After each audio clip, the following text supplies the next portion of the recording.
La Russie saigne, non seulement sur les lignes de front, où ses pertes continuent d'augmenter, mais aussi au plus profond de son propre territoire. Le pays a subi une hémorragie interne grave, potentiellement fatale, et même le président russe, Vladimir Poutine, est incapable d'en arrêter l'écoulement.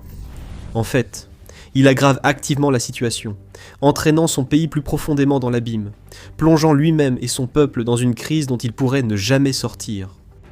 Telle est l'obsession désespérée de Poutine pour la guerre, un besoin égocentrique d'être perçu comme un vainqueur, quel qu'en soit le prix, et le coût de cette guerre devient rapidement incontrôlable. Les dépenses de défense estimées de la Russie pour 2021, l'année précédant le début de la guerre, s'élevaient à environ 65 milliards de dollars.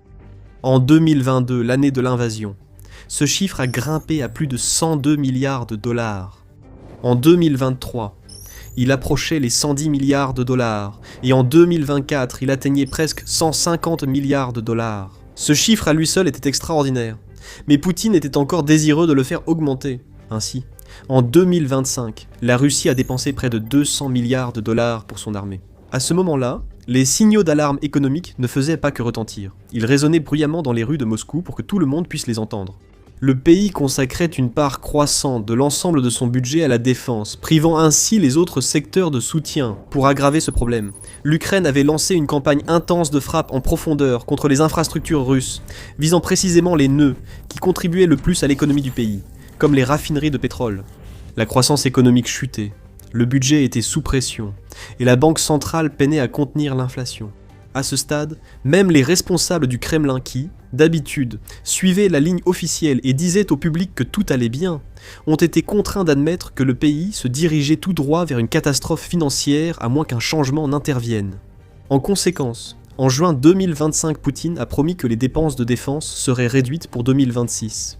Au même moment, alors que les nations de l'OTAN annonçaient une augmentation de leurs dépenses collectives à 5% de leur produit intérieur brut, le PIB, Poutine a convoqué une conférence de presse et a déclaré au monde « Mais maintenant, voici la chose la plus importante. Nous prévoyons de réduire les dépenses de défense.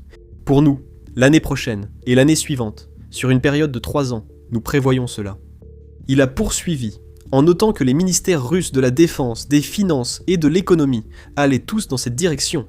Ainsi, on s'attendait à ce qu'en 2026, on observe enfin une diminution notable du montant d'argent que la Russie consacrait à son effort de guerre. Certains analystes optimistes se demandaient même si ce n'était pas la première étape vers un assouplissement des hostilités, ouvrant la voie à la paix. Puis les chiffres de 2026 sont apparus, et tout a changé. Les dépenses militaires russes ont atteint 5 900 milliards de roubles, soit 80 milliards de dollars au premier trimestre. C'est une augmentation de 30%. Par rapport à la même période de l'année précédente, puisque les dépenses militaires du premier trimestre 2025 n'étaient que de 4,5 trillions de roubles, soit 61 milliards de dollars. Les dépenses fédérales totales pour le premier trimestre 2026 se sont élevées à 12,8 trillions de roubles, soit près de 175 milliards de dollars, ce qui signifie qu'un impressionnant 46% de toutes les dépenses de l'État ont été consacrées à la défense. La majorité de cet argent entre dans la catégorie des dépenses classifiées, dont nous ne savons pas exactement à quoi il a été consacré, car le Kremlin préfère garder les détails de ses dépenses militaires secrets. Quoi qu'il en soit, c'est une somme colossale à investir dans la défense en seulement 3 mois. Ceci contredit totalement la promesse initiale de Poutine, selon laquelle les dépenses de défense baisseraient en 2026. L'économiste Yanis Kluger de l'Institut allemand pour les affaires internationales et la sécurité note que la forte hausse des dépenses militaires est notable, car la Russie comptait initialement maîtriser le coût de la guerre cette année. Selon la loi de finances, les dépenses militaires devaient diminuer pour atteindre 6,2% du PIB en 2026 contre 7,8% du PIB en 2025. Cependant, rien qu'au premier trimestre, elle représentait déjà 2,5% du PIB annuel attendu de la Russie.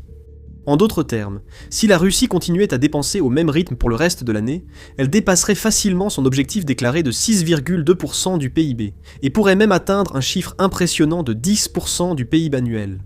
Kluger estime que c'est peu probable, car l'histoire montre que les dépenses se calment généralement au 2e et 3e trimestre. Même ainsi, il souligne que cela reste un résultat remarquablement élevé, ajoutant que si le premier trimestre est un indicateur de la tendance pour le reste de l'année, alors des dépenses militaires de 9 à 10% du PIB pourrait être réaliste, en 2026. En examinant de plus près les chiffres, Kluger note que presque 1 rouble sur 2 dépensé par le budget fédéral a fini dans l'armée. Le média ukrainien, Ukrainian National News, a également calculé que selon les propres données du Kremlin, la machine militaire russe a consommé environ 2,7 milliards de roubles, soit près de 37 millions de dollars par heure, et environ 65 milliards de roubles, soit 885 millions de dollars par jour, entre janvier et mars 2026. Selon les données du ministère russe des Finances, analysées par Yanis Kluger et rapportées par l'UNN, le Kremlin a dépensé un montant record de 5 908 milliards de roubles pour son armée entre janvier et mars 2026. Cela équivaut à la somme stupéfiante de 65 milliards de roubles, soit 885 millions de dollars par jour, et environ 2,7 milliards de roubles, ou 37 millions de dollars par heure. Comme le souligne le média, 65 milliards de roubles correspondent en réalité au budget annuel de certaines régions russes, comme Novgorod, qui reçoit 69 milliards par an, ou Ariol, qui dispose d'environ 61 milliards de roubles à dépenser chaque année. En d'autres termes, en une seule journée ordinaire de janvier, l'armée russe a dépensé une somme d'argent qui pourrait permettre à une région entière, abritant des centaines de milliers de personnes, de fonctionner pendant toute une année. L'UNN a aussi noté que les dépenses mensuelles du premier trimestre 2026 atteignaient près de 2000 milliards de roubles, soit 27 milliards de dollars. Le rapport a noté que ce total trimestriel massif correspondait à une dépense mensuelle de près de 2000 milliards de roubles, soit 27 milliards de dollars. C'est plus que le budget annuel du système d'enseignement supérieur russe, qui est fixé à environ 1700 milliards de roubles. C'est aussi bien plus que le budget annuel de chaque région russe, à l'exception de Moscou elle-même. Il ne s'agit plus simplement d'un cas où la Russie serait imprudente ou naïve avec ses dépenses de défense. Le pays a atteint un tout nouveau niveau d'imprudence. Il brûle de l'argent à un rythme record, jetant littéralement des sommes énormes qui pourraient être utilisées de manière utile à l'intérieur du pays. Ces milliards de roubles investis dans l'armée du Kremlin auraient pu, par exemple, soutenir des secteurs en difficulté, réparer les infrastructures ou améliorer les services publics, ou aider les dizaines de millions de Russes qui peinent à joindre les deux bouts à cause de la hausse du coût de la vie et d'une inflation inévitable. Au lieu de cela, sur ordre de Poutine, cet argent continue d'être dépensé entièrement et exclusivement pour la guerre. Peut-être que Poutine pourrait justifier cela s'il gagnait vraiment la guerre. Si l'armée russe réalisait de grandes avancées, prenait le contrôle de villes et de territoires clés et se dirigeait vers une victoire inévitable, Poutine et ses acolytes du Kremlin pourraient facilement affirmer que ces dépenses sont justifiées. Ils pourraient convaincre le public que tout cela en vaudra la peine à la fin, leur disant qu'il suffit de tenir encore un peu, de supporter des services médiocres et un manque de financement pendant quelque temps. Puis enfin la grande victoire de la Russie arriverait, et tout irait mieux. Mais ce n'est pas ce qui se passe. En fait, toutes les données indiquent exactement le contraire. En 2026, la Russie n'a réussi à faire aucun progrès significatif sur aucune partie du front. Au lieu de cela, ses forces sont à l'arrêt, ne réalisant que des gains marginaux dans certaines zones et étant même repoussées dans d'autres, alors que l'Ukraine reprend les territoires perdus. L'armée russe subit désormais plus de pertes qu'elle ne peut en supporter. Les taux de recrutement se sont stabilisés, tandis que le nombre de morts et de blessés a progressivement augmenté, ce qui signifie que l'armée du pays s'affaiblit bel et bien, au lieu de se renforcer. Les difficultés économiques du pays se sont aggravées à cause des frappes de drones et missiles de l'Ukraine, et même la hausse temporaire des revenus pétroliers liés à la guerre en Iran n'aidera pas Moscou à sortir durablement du pétrin. Vladimir Poutine est désormais piégé dans un gouffre sombre qu'il a lui-même créé. Ses dépenses imprudentes sont injustifiables. Aucun argument, ni aucune propagande ne suffira à convaincre le public que continuer à jeter des milliers de milliards de roubles dans ce conflit a le moindre sens. Pourtant, le président russe continue de s'enfoncer encore plus profondément dans la crise. Pourtant, il refuse de céder ou de réorganiser les plans financiers de son pays d'une manière rationnelle ou raisonnable. Pourtant, il croit qu'en injectant toujours plus d'argent dans la crise, il finira par la résoudre. Mais il se trompe, et quand il se rendra compte à quel point il a tort, il sera bien trop tard. Mais avant d'approfondir la crise économique russe, si c'est le genre d'analyse que vous souhaitez voir davantage, assurez-vous d'être abonné à The Military Show. Nous analysons cela ainsi chaque semaine. Maintenant, la cause des dépenses de défense russes, inconsidérées et sans précédent, se résume essentiellement à une chose simple, l'arrogance de Poutine. Après plus de 2 décennies au pouvoir, le narcissisme de Poutine ne peut plus être contenu.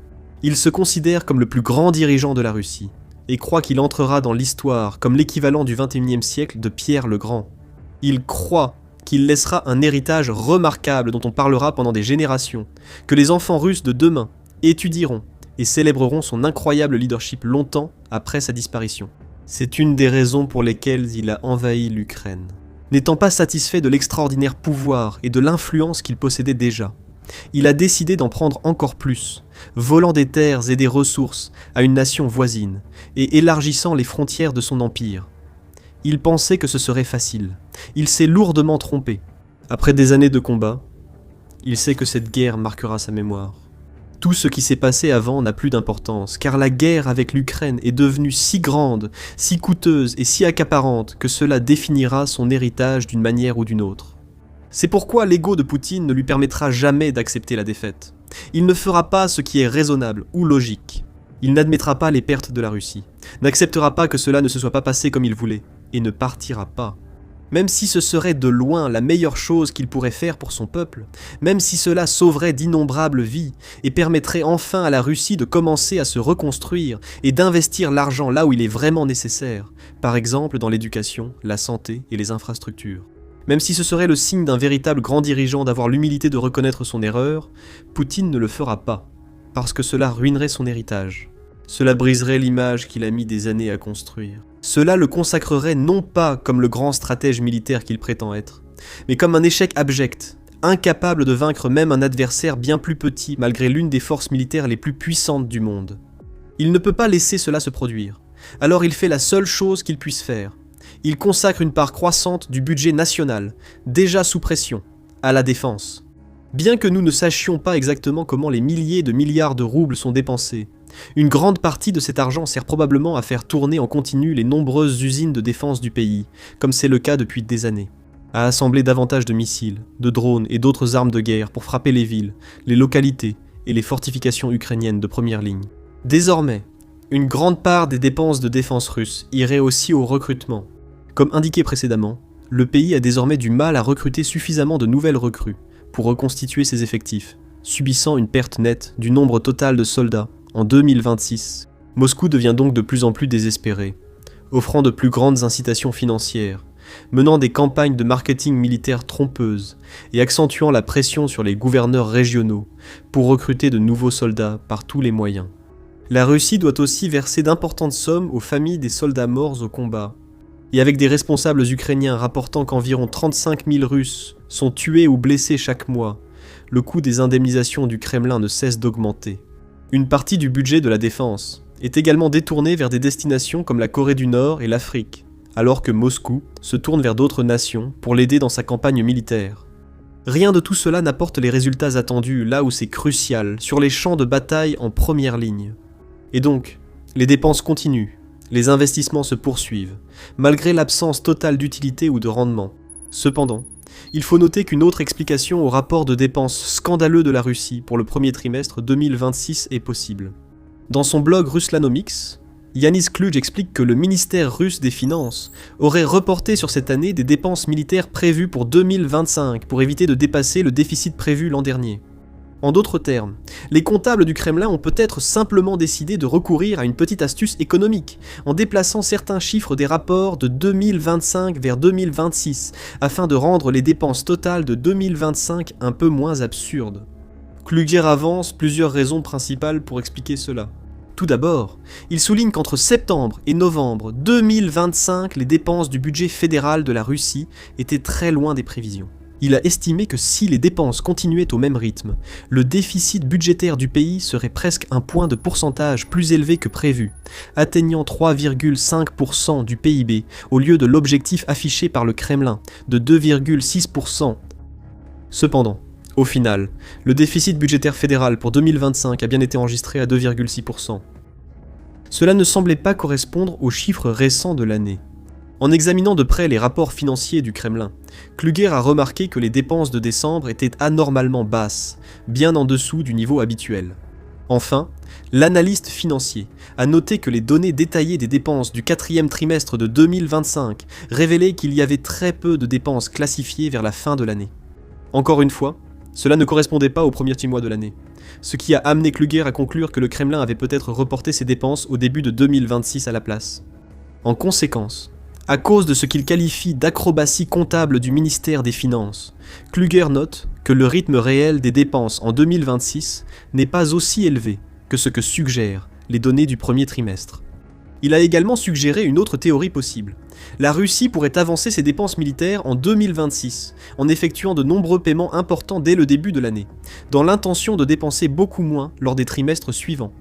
Nous ne connaîtrons pas vraiment la vérité exacte avant la fin de l'année, lorsque les données financières complètes pour 2026 seront disponibles. Quoi qu'il en soit, même si le Kremlin a manipulé ses rapports économiques, le fait demeure que des milliers de milliards de roubles ont été dépensés en un laps de temps relativement court, et que des milliers de milliards supplémentaires continuent d'être dépensés chaque mois. Ce n'est pas seulement insoutenable, cela détruit activement le pays. Avec le temps, l'économie et la société russe continuent de saigner, atteignant un point où la blessure est trop grave pour espérer une guérison.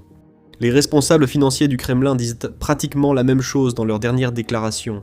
Début juin, des rapports font état de hauts responsables du gouvernement russe et de la Banque centrale qui rompent les rangs et disent sans détour à Vladimir Poutine que la guerre devient littéralement trop coûteuse et que le budget national ne pourra plus la supporter très longtemps.